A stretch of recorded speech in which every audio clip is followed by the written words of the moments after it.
Welcome back. The police in Oyo State have scaled up reinforcements on Ibadan Ikire Fair Road to allow travelers move freely without fear. This follows recent reports of kidnapping in parts of Oyo and Osun states. The Assistant Inspector General of Police in charge of Zone 11, Leia Oyebade, who led the police commissioner and a lucky victim to the scene of the latest attack, said men drafted under Operation Puff Adder have been detailed to strategic locations on the route. Around 6:30 p.m., we are coming from Ife. On reaching this area, we just see one. I was on 120 kilometers per hour. I just see somebody ran out of the bush, started shooting sporadically on people on the oncoming vehicle. So immediately I smashed my brake, and I was about to just maneuver. Four of them just came out from the bush and ran us up. A kidnapped victim narrating his ordeal in the hands of kidnappers along Ibadan Ikire Ife Road in Oyo, also connecting Osun State. There have been cases of kidnapping and banditry along this axis in recent times, leaving residents and those who ply the road in fear. The police is aware and is set to tackle it head-on. We have identified the locations. There's no doubt about it. We have spoken to those that were affected.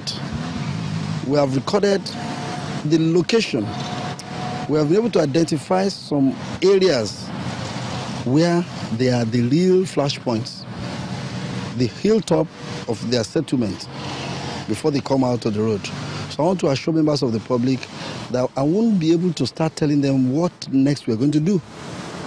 But I want to assure them that the federal government have mandated the Nigeria police to go all out and ensure that Zone 11 is relatively crime-free. Nigerians plying this route will be hoping that the police will match its words with action in order to provide adequate protection for the citizenry.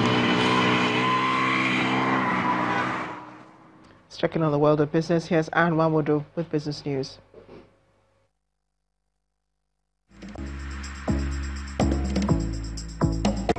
You first. First Bank.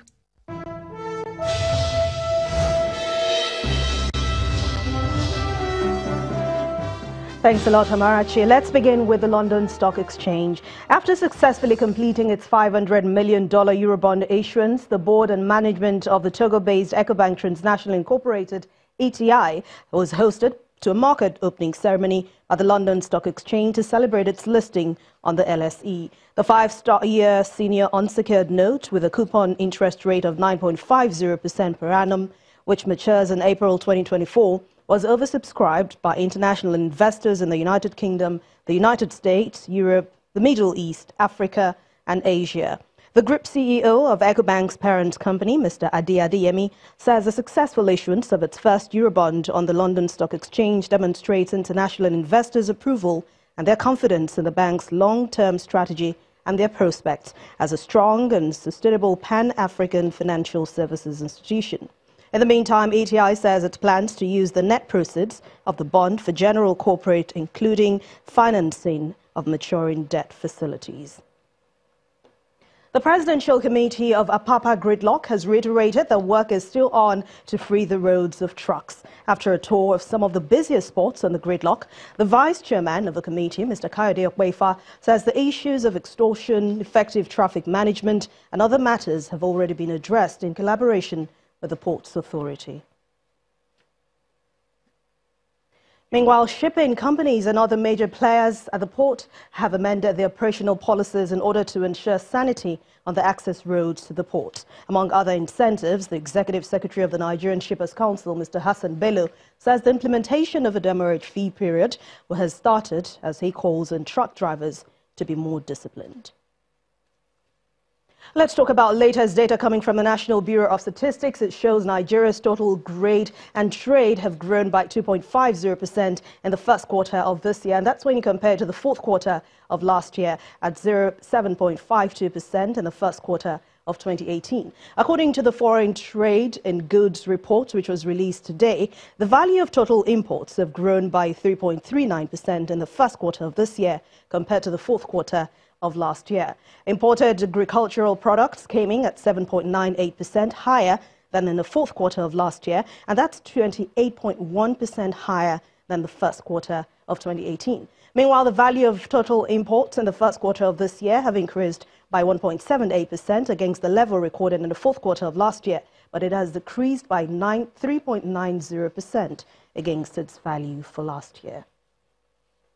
Two non-executive directors of embattled energy company OandO PLC have resigned from the board. Mr. Sena Anthony and Mrs. Ogogo Akpata were among the 8 directors that the Securities and Exchange Commission asked to refund money following the outcome of a forensic audit of the company. In a letter dated June the 6th and signed by its company secretary, Ayatollah Jagun, OandO had notified the NSE and its shareholders of the director's resignation, which took effect from June the 3rd. Meanwhile, the share price of dual-listed energy company closed the session today unchanged at 4 naira per share on the Nigerian Stock Exchange. And talking about today's session, it's the first trading week in June, but it has ended in negative territory. Sustained profit-taking in 3 sessions knocked off over 240 billion naira from the equities capitalization. Let's hear more from Edidion Iwang.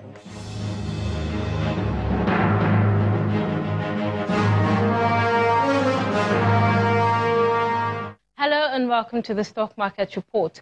The first trading week in June ends in the red after bearish sentiments persisted in 3 trading sessions to close Friday down by 0.31%. Now, Thursday's gains recorded in the oil and gas sector were short-lived as that counter took the heaviest hit today, down 1.37%. OandO's management sent a notice announcing the resignation of the company's non-executive directors. Now, the losses in that sector was attributed to the 12 naira and 5 naira drop in the share price of Total and Double One, formerly known as Mobil. Consumer goods is next in the trail of losses, down 0.73%, while insurance lost 0.34%. Only the industrial goods sector closed the day up by a marginal 0.02%. Despite the 0.32% drop in the banking sector, Tier 1 lenders like UBA, Zenith and GTB made the list of top trades. Meanwhile, 305.5 million shares worth almost 4 billion naira were traded in 3,754 transactions. And that's the Stock Market Report. I'm Edidion Iwang.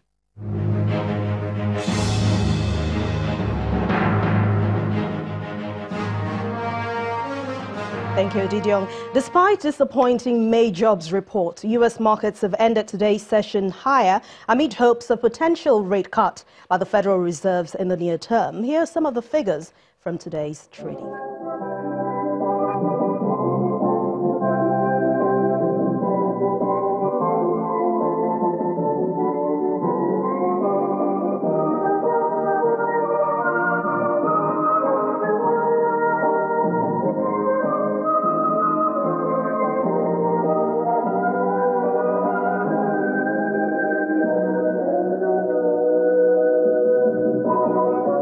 That's Business News Tonight. I wish you a lovely weekend ahead. Thank you for watching. I'm OandO. Back to you, Marachi.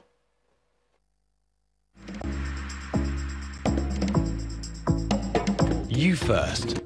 First Bank. Thanks, Anne.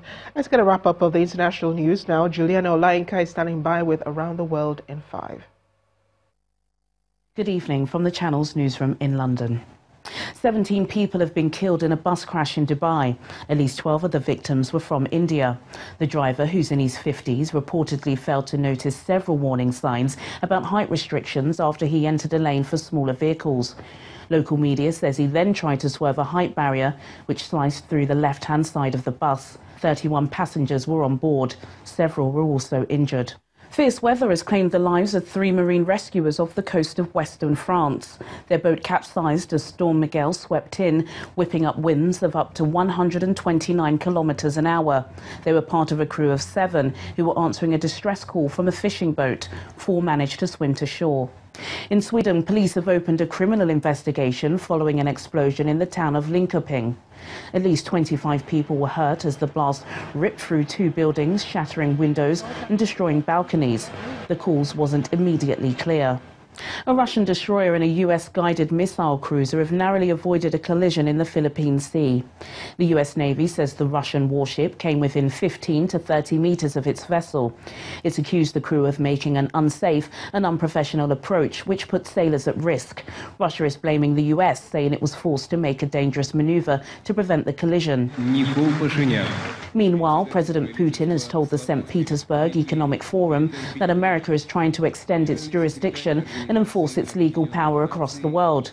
He also raised concerns over what he described as attempts to force Chinese telecoms giant Huawei out of the global market.